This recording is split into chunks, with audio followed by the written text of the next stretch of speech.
Alors on a vu que depuis septembre 2019, elle a commencé à injecter beaucoup de liquidités dans le marché.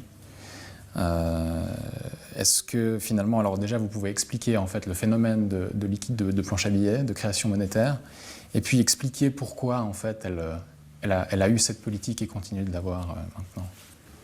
Alors depuis, disons, la crise des dot-com de 2000, il y a eu un banquier central, Alan Greenspan, qui a instauré l'idée qu'on peut mettre beaucoup de liquidités dans le marché. D'abord, on peut garder les taux d'intérêt très très bas très longtemps, ce qui aide les gens à emprunter pour investir, emprunter pour spéculer.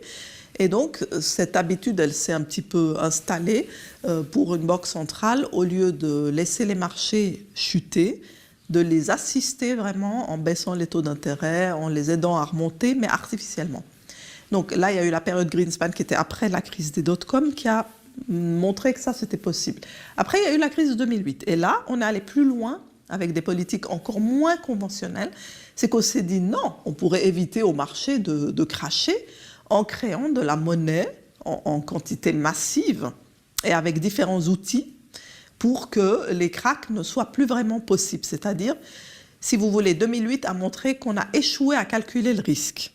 C'est notamment le sujet du livre Black Swan, le signe noir de Nassim Taleb, qui a dit, écoutez, les risques ont été très mal évalués parce que le signe noir, ce n'est pas du tout un événement aussi exceptionnel.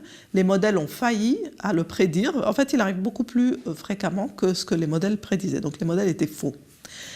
Qu'est-ce qu'on a tiré comme conclusion? On s'est dit, bon, le risque était beaucoup plus haut. Mais si on inclut vraiment ce risque-là, pour l'assurer, ça coûterait trop cher. Et on a décidé d'éliminer le risque des marchés.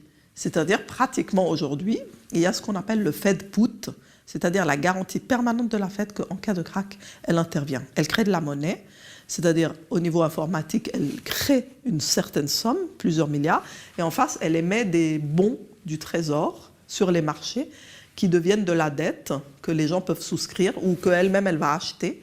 Mais tout ça va faire que tout d'un coup, il y a un acheteur sur le marché parce qu'elle, elle va acheter ses obligations. Et tout d'un coup, on a un marché qui est porté par un acheteur de premier ordre. Donc moi, je suis quelqu'un qui a peur du crack, mais je vois qu'il y a un énorme acheteur qui s'appelle la Fed, qui achète des obligations d'État, des obligations d'entreprise. Et le fait d'acheter des obligations d'entreprise, ça améliore les actions en général des entreprises. Ça enlève les risques de crédit, ça les réduit massivement. Même sur des titres quasiment défaillants, leur qualité monte parce qu'il y a quelqu'un qui achète, qui achète, qui achète. Et donc on fait artificiellement améliorer toute la qualité de crédit et la valeur des entreprises.